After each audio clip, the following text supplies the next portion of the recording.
যখন খলখল শব্দে আমাদের গঙ্গা মাতা বইতে থাকে আর তখনই এই গঙ্গা মায়ের নিকটে অনেক ছোট ছোট মন্দিরে আরতি হয় আর সেই আরতি দর্শন করার সঙ্গে সঙ্গেই শুরু হয় আমাদের এই হরকিপড়ির ঘাটের গঙ্গা আরতি, যা দর্শন করা মাত্র হৃদয়ের সব কলুষতা দূর হয় এবং সবাই আমরা পাপ থেকে মুক্ত হতে পারি। কেন গঙ্গা মায়ের আরতি দর্শন করা আর স্নান করা যে একই কৃপা পাওয়া যায়।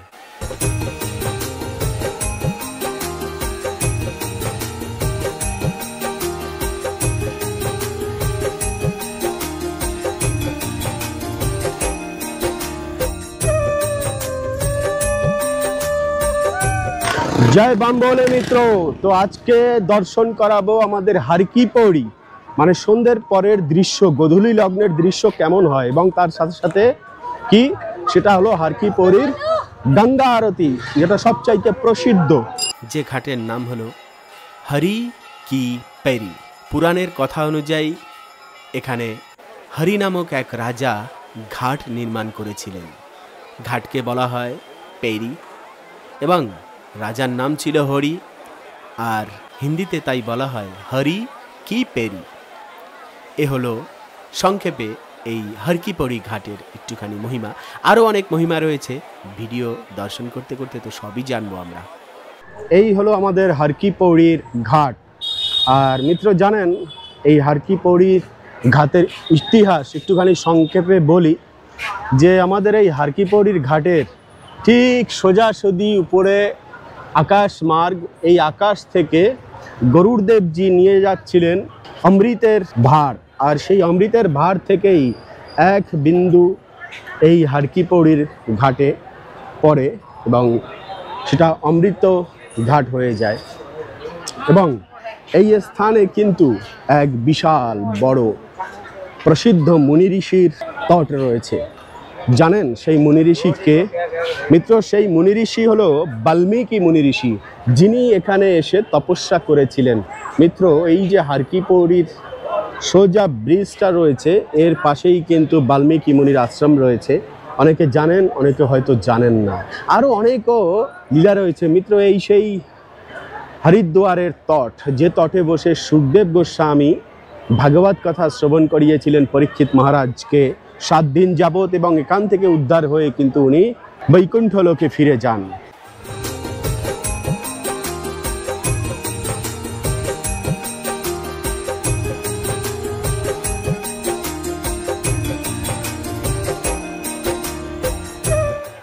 আজকে ঘুরে ঘুরে একটুখানি হরকিপড়ির এই ঘাট দর্শন করি।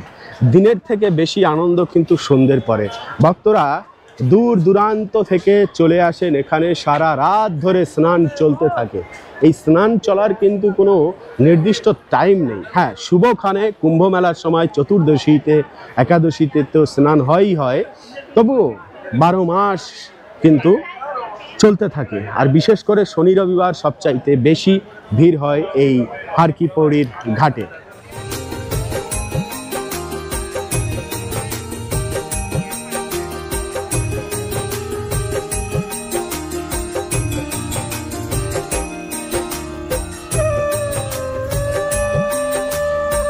যখন জীবনের ঘাটগুলো সব বন্ধ হয়ে যাবে, তখন চলে আসবেন এই হরিদ্বারের ঘাটে।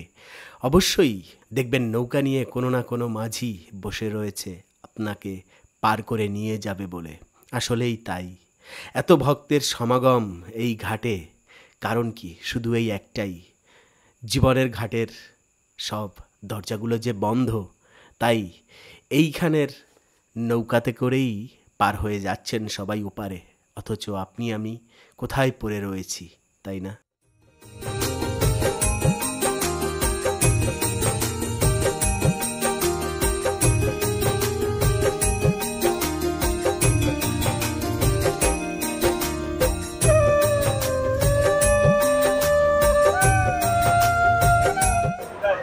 আর দেখুন, আমরাও এখন এসেছি, সব ভক্তরা এই যে গঙ্গার তটে বসে রয়েছেন।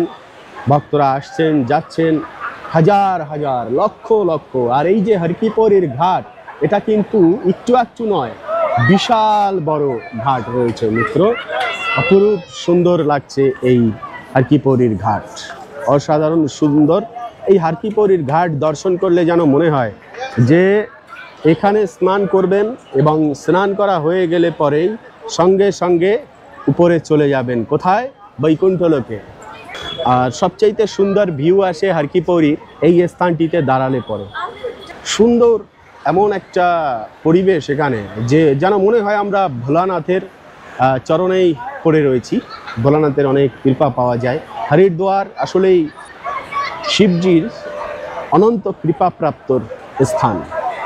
তারপরের কথা হলো এখানে মন্দিরের মিত্র কোনো শেষ নেই, মানে একটা দুটো মন্দির নয়, হাজারো হাজারো মন্দির রয়েছে এই হারকিপৌরির ঘাট ও মাথা থেকে এ মাথা অবধি।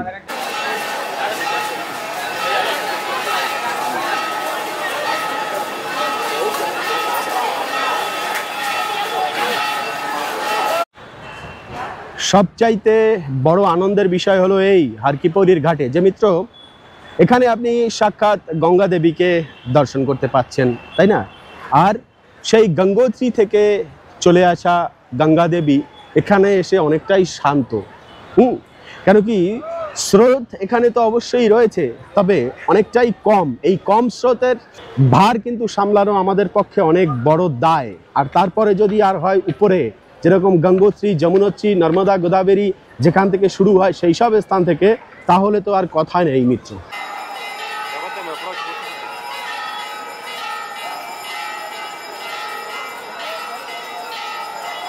বারো মাসই আমাদের এই গঙ্গা দেবী, মাতা গঙ্গা দেবীর জল এত ঠান্ডা আর এত বরফের মতো ঠান্ডা যে আপনার মনে হবে যেন আপনি বরফে হাত দিয়েছেন। সত্যি ঠান্ডা। কেন কি হিমালয় থেকে স্রোত এমনভাবে আসতে থাকে খাল খাল খাল খাল শব্দের সাথে। এই যে শোনা যাচ্ছে কিনা জানি না, এত সুন্দর ধ্বনি, যেন শব্দ তরঙ্গের সৃষ্টি হচ্ছে এই গঙ্গা মা, যেন উনি নিজেই সর্বদা ভজন গেয়েই যাচ্ছে। তো যাই হোক মিত্র, ভোলেনাথের কৃপা দেখুন আর গঙ্গা দেবীর কৃপা দেখুন। আমরা মন্দিরে যাই ভোলেনাথের চরণে জল ঢালার জন্য, কত কষ্ট করে কত বড় বড় মন্দিরে আমাদেরকে দূরে দূরে যেতে হয়। আর এখানে দেখবেন কত সুলভে আমাদের ভোলেনাথের মাথায় জল ঢালা যায়। দেখুন এই যে ঘাট রয়েছে, এই ঘাটের তটেই মিত্র এই যে গঙ্গা দেবীর জল আপনি হাতে তুলুন, আপনার ঘটিরও প্রয়োজন নেই। জাস্ট হাত দিয়ে তুলে এই যে পারে এরকম ভোলেনাথজি থাকে, আপনি দিয়ে দিন এখান থেকে তুলেই, আপনার হৃদয়ের ভক্তি অর্পণ করে দিন ভোলেনাথকে। বাস ভোলেনাথ কিন্তু তাতেই সন্তুষ্ট। এই যে ভক্তরা দিয়েছে দেখুন, ভক্তদের সুবিধার্থে নন্দীজি বসে রয়েছে, ভোলেনাথজি বসে রয়েছে। বাস গঙ্গা থেকে তুলুন, আর অমনি মস্তকে অর্পণ করুন। এ হলো সৌভাগ্য মিত্র হরিদ্বারের। সহজে কিন্তু এই সৌভাগ্য পাওয়া যায় না। জয় বাম বলে।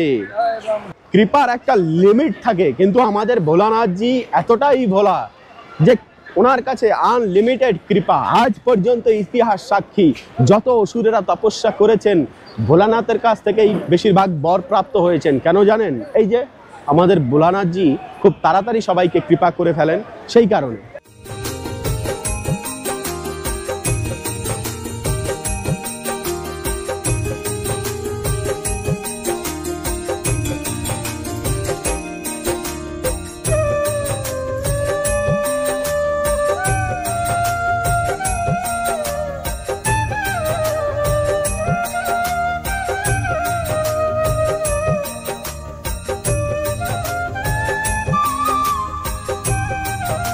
তো এবারে মিত্র নিয়ে যাচ্ছি সেই স্থানে। কোথায় বলুন তো? প্রভু শ্রী রামচন্দ্রের হিস্ট্রি উনি আসার আগেই লিপিবদ্ধ বা রচনা করে দিয়েছিলেন, বলে দিয়েছিলেন সেই পবিত্রতম মুনি ঋষির তপস্যার স্থলী।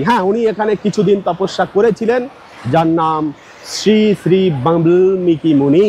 এই যে ওপারের স্থানটি দেখা যাচ্ছে ঠিক ব্রিজের গোড়ায়, এই স্থানেই বাল্মীকি ঋষি এসেছিলেন। কত পবিত্র ধাম। আজ আমরা হয়তো লক্ষ লক্ষ ভক্ত দেখতে পাচ্ছি চারিদিকে ঘুরে বেড়াচ্ছেন, কিন্তু একটি সময় এটি তো ছিল একদম শুনশান।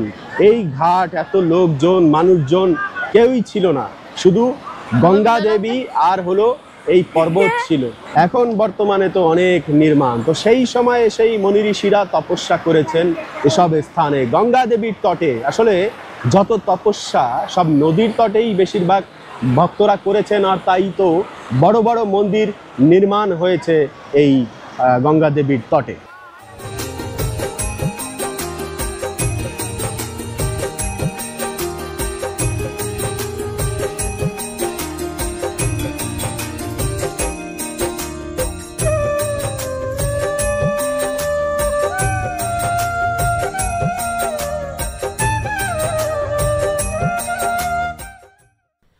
গঙ্গা দেবী, আসলে এই গঙ্গা দেবী কে বলুন তো? হ্যাঁ, এই গঙ্গা দেবী হলো ভগবান শ্রীকৃষ্ণের চরণের জল।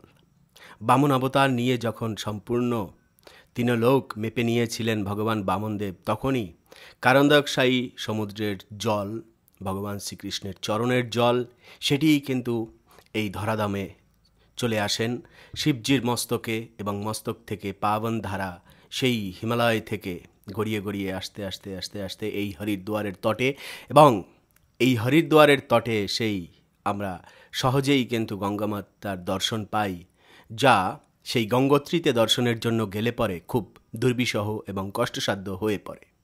আমাদের সমতলে দর্শন দেওয়ার জন্য মা গঙ্গা দেবী এসে সমুদ্রে মিশে গিয়েছেন, বিভিন্ন নদীতে পরিপূর্ণ হয়েছেন মা গঙ্গা দেবী। তো চলুন গঙ্গা আরতি দর্শন করে ধন্য করি আমাদের জীবন। পিতামহ ভীষ্মের মাতা পিতামহ ভীষ্ম এই গঙ্গার তটে এসে মাকে ডাকতেন। আজ আমরাও প্রাণ ভরে মাকে ডাকি।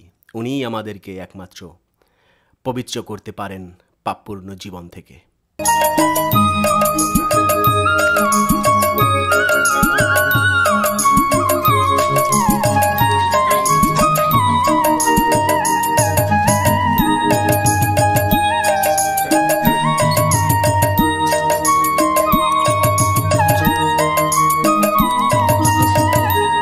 গঙ্গা আরতির পরের কথা বলছি মিত্র। এই ঘাটে বসলে পরে শুধু গঙ্গা দেবীর দিকে তাকিয়েই থাকতে ইচ্ছে করে, তাকিয়েই থাকতে ইচ্ছে করে। হ্যাঁ, তবে এই যে বাঁধ আছে বা গঙ্গা দেবী যে রয়েছেন হারকিপৌড়িতে, এটি কিন্তু সম্পূর্ণ নিয়ন্ত্রিত। যে কোনো সময় এই স্থানের জল শুকিয়ে ফেলতে পারেন এখানের যে কমিটি রয়েছে ওনারা, কেন কি বাঁধও রয়েছে এর মধ্যে, জল একদিক থেকে আর একদিকে ঘুরিয়ে দেওয়ার ব্যবস্থা রয়েছে। তো সব কিছু মিলিয়ে এক অসাধারণ এখানে কিন্তু ম্যানেজমেন্ট আমাদের এই হারকিপৌড়িতে। দেখুন, এটা একটা ট্যুরিস্ট প্লেস। অবশ্যই সবসময় মনে রাখবেন, স্টেশন থেকে বাইরে বেরোবেন, কিছুটা গিয়ে গাড়ি করবেন। যেখানে মূল দর্শনের স্থান সেখান থেকে কিছুটা দূরে ক্রয় বিক্রয় যা কিছু করার সেগুলো করবেন। কিছু খাওয়ার প্রয়োজন হলে সে কিছু করবেন। এক আধ কিলোমিটার দূরে সবসময় মেইন স্থান থেকে একটু দাম কম থাকে তো যাই হোক, টিপস এগুলো আর কি অভিজ্ঞতা। ট্রাভেল করলে পরে কিছু কিছু জিনিস অবশ্যই জানা দরকার, সেগুলো না জানলে পরে কিন্তু অনেকটা লস হয় এই আর কি। আর জীবনে দেখুন লসের কি আছে, সব ভগবানের কাছে যাচ্ছে, এই হলো ঘটনা। তবে গঙ্গা দেবী দেখুন আমাদের এখানে ভোলেনাথের মাথা থেকে সেই জল গঙ্গা দেবী একভাবে অনন্তকাল ধরে এই গঙ্গায় বয়েই চলেছে, আজ পর্যন্ত স্টপ হয়নি। আর এই গঙ্গার জলের উপরে কত পরিবার, দোকানপাট সব কিছুই নির্ভর করে রয়েছে এই জলের উপরে। হিমালয়ের বরফের জল, বরফ গলে আসছে যেটা। আচ্ছা, তারপরের কথা হলো এই জলই গিয়ে আবার এক সময় সাগরে মিলে যাচ্ছে, আবার ফিল্টার হয়ে আকাশে, তারপরে শীতলতা দিয়ে বরফে, রিসাইকেল সিস্টেম। অথচ এগুলো অটোমেটিক। এই যে একটা সিস্টেমে কাজ হয়, এই কাজটা হলো অটোমেটিক। ডারউইনের সিদ্ধান্ত, মানুষ থেকে বাদর থেকে মানুষ সৃষ্টি হয়েছে। একটা বৈজ্ঞানিকেরা আবিষ্কার করে, আবার কিছুদিন পর সেই আবিষ্কারগুলো সম্পূর্ণ ভুল প্রমাণিত করে, নতুন বই তৈরি করে আবার। তাহলে পড়ানো যা হচ্ছে সব হলো অজ্ঞান, সম্পূর্ণ জ্ঞান নয়। কত সুন্দর লাগছে গঙ্গার ওপারের দৃশ্য, ওয়াও, প্রাণ জুড়িয়ে যাওয়ার মতো দৃশ্য ওপারে। না, ঝিকিমিকি লাইট, আর এপারে গঙ্গার ধারা, যে শব্দ, খাল খাল খাল খাল খাল খাল শব্দ, যেন যমুনা মা কীর্তন করতে করতে বয়ে চলেছে তার সমুদ্রের দিকে, তাই না, বরুণ দেবতার দিকে। যাই হোক, খুব সুন্দর দৃশ্য লাগছে। হ্যাঁ, আমাদের এই ভারতবর্ষ অসুন্দর কোথা থেকে বলবেন, এত সুন্দর এত সুন্দর এর মধ্যে রয়েছে। একবার বাবার সুন্দর মূরত দেখিয়ে যাওয়ার জন্য গঙ্গা দেবীর সামনে বসে রয়েছেন আমাদের ভোলেনাথজি। দেখুন, হ্যাঁ, ভোলেনাথের মূরত সুরত যে কত শান্তিময় হয় তা ভোলেনাথের মুখকমল দর্শন করলেই কিন্তু বোঝা যায়। অদ্ভুত। হে ভোলে বাবা, কি চাই ভোলেনাথজি, আপনার চরণে শুধু এটাই চাই যে কৃষ্ণ ভক্তি যেন প্রাপ্ত হয়, বাস, আর কিছু চাই না। আমার সোনার লঙ্কা চাই না, প্রভু শ্রী রামচন্দ্রের চরণ চাই। প্রথম আমি এসেছিলাম 2021 সালে, এখানে বিশাল বড় কুম্ভ মেলা লেগেছিল। আর আসলাম এই 24 সালে, 3 বছর পার করে দিলাম। আচ্ছা, এরপরে দেখুন, যত আসছি আস্তে আস্তে হরিদ্বার মোটামুটি মুখস্থ হয়ে যাচ্ছে, কোন জায়গায় কি অমুক সমুক সব চেনা হয়ে যাচ্ছে, আরও হয়ে যাবে আস্তে আস্তে আস্তে আস্তে। আর তারপরে হ্যাঁ, আর একটা কথা বলে দিই যে আমি বৃন্দাবন ট্যুর করেছি, বৃন্দাবন ট্যুর করছি, সবাই ভক্তরা আসছেন। হরিদ্বারে যদি কোনো প্ল্যান থাকে অবশ্যই আমার এখানে সব বাঙালি আনা সব ব্যবস্থা রয়েছে। যদি কোনো সমস্যা হয় অবশ্যই এই অধমকে মনে করবেন। আর আমার কাছে যারা বৃন্দাবন আসেন, কুরুক্ষেত্র এবং হরিদ্বারও প্ল্যান করতে পারেন একসাথে। তো যাই হোক মিত্র, ধাম সেবা উত্তম চ্যানেলে আজকে ছিল এই ভিডিওটি এই অবধি। পরবর্তী ভিডিওতে আবার দেখা হবে, কথা হবে। সে অবধি ভালো থাকবেন, সুস্থ থাকবেন আর আমাকে হৃদয় থেকে আশীর্বাদ করবেন। জয় ভাম বলে হর কি পৌড়ি কি জয়।